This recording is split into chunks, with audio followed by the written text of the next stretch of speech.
শুরুতে বিশ্বের প্রথম ফ্র্যাঞ্চাইজি লিগ আইপিএল এর প্রথম আসরটিতে পাকিস্তানি তারকাদের সাথে এক হয়ে খেলেছিলেন ভারতের ক্রিকেটাররা। ছিল না কোনো বাধা বিপত্তি, রেশারেশি। তবে 2008 সালে মুম্বাইয়ের এক জঙ্গি হামলার পর ইতি ঘটে সেই সোনালী অধ্যায়ের। আইপিএল এ নিষিদ্ধ হন পাকিস্তানি ক্রিকেটাররা। এরপর আর কখনো পাকিস্তানি ক্রিকেটারদের আইপিএল এ খেলতে দেখা যায়নি। তবে দীর্ঘ 18 বছর পর সেই শিকল ভাঙতে যাচ্ছেন মোহাম্মদ আমির। স্বপ্ন দেখছেন আইপিএল খেলার। দ্য ইন্ডিয়ান এক্সপ্রেসের এক সংবাদ শিরোনামে উঠে এসেছে পাকিস্তানি সাবেক এই ক্রিকেটার, যেখানে দাবি করা হচ্ছে 2026 আইপিএল খেলার জন্য প্রস্তুতি নিচ্ছেন আমির। কিন্তু আইপিএল এ তো পাকিস্তানি ক্রিকেটাররা নিষিদ্ধ, তবে কি করে তিনি খেলার স্বপ্ন দেখছেন? এখানেই বেশ কৌশলী সাবেক এই ক্রিকেটার। স্ত্রী নার্জিস ইংল্যান্ডের নাগরিক। খুব শীঘ্রই আমিরও ইউকের পাসপোর্ট পেতে যাচ্ছেন, যা পেলে তিনিও নাগরিকত্ব পাবেন। ফলে খুলে যাবে আইপিএল এ খেলার মৌকা। যদিও এই প্রসেসটি বেশ লম্বা। এছাড়া আদৌ ভারতীয় ক্রিকেট বোর্ড আমিরকে সে সুযোগ দেবে কিনা সেটাই এখন বড় প্রশ্ন। কারণ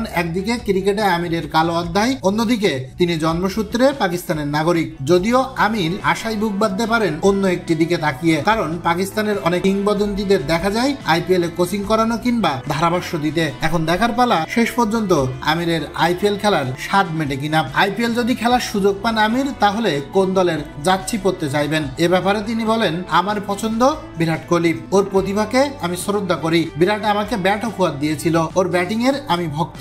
বিরাট আমার বোলিংকেও পছন্দ করে। ওর ব্যাট নিয়ে আমি খেলেছি, তাই রয়্যাল চ্যালেঞ্জার্স ব্যাঙ্গালোর হয়ে খেলতে পারলে আমার ভালো লাগবে।